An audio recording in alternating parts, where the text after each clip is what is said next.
दादा अबू, हम रोजा क्यों रखते हैं? पेट भर भर के खाना तो बहुत मजे का होता है ना। दादा मुस्कुराए, अली को सीने से लगाया और बोले, आजा मेरा शेर, मैं तुझे खलाई कहानी सुनाता हूँ, एक सच्ची कहानी जो आसमानों से भी ऊपर की है। फिर दादा ने कहानी शुरू की। बहुत बहुत पहले जब जमीन बिल्कुल नहीं बनी थी, अल्लाह ने फरिश्तों से कहा, मैं जमीन पर एक खास बंदा बनाने वाला हूँ। फरिश्तों ने पूछा, ए अल्लाह, क्या वो फसाद करेगा? अल्लाह ने फरमाया, मैं वो जानता हूँ जो तुम नहीं जानते। फिर अल्लाह ने पहला इंसान बनाया। फरिश्तों को हुक्म हुआ कि उसे सलाम करो। सब ने सलाम किया, मगर एक शैतान ने नखरे किए, उसे जन्नत से निकाल दिया गया। वो बहुत गुस्से में था और बोला, अब मैं इंसानों को बहकाऊंगा।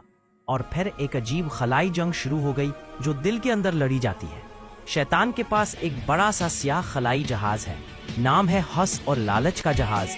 इसमें हजारों सीटें हैं, एक सीट भूख, एक लालच, एक गुस्सा, एक झूठ। हर सुबह ये जहाज जमीन के ऊपर से गुजरता है और चीखता है, आओ खाओ लड़ो झूठ बोलो, कोई नहीं देख रहा। लेकिन अल्लाह ने अच्छे बच्चों और बड़ों को एक खुफिया सुपर पावर दी है जिसका नाम है रोजा। जब कोई रोजा रखता है तो अचानक एक चमकदार गोल्डन ढाल उसके गिर्द बन जाती है। पेट खाली होता है मगर दिल सुकून से भर जाता है। शैतान के सारे हमले ढाल से टकराकर वापस लौट जाते हैं। अली ने पूछा, दादा फिर इफ्तारी क्या है? दादा हंस पड़े। इफ्तारी वो लम्हा है जब अल्लाह का सफेद रहमत वाला जहाज उतरता है। इसमें चमकती खजूरें, ठंडा पानी और दुआएं होती हैं।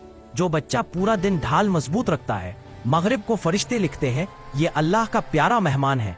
अली ने आंखें चौड़ी करके पूछा, तो रोजा अल्लाह की तरफ से सुपर पावर है? दादा ने अली को गले लगाया और बोले, बिल्कुल मेरा बच्चा। अगर आपको हमारी वीडियो अच्छी लगे, लाइक करें, शेयर करें और सब्सक्राइब करें।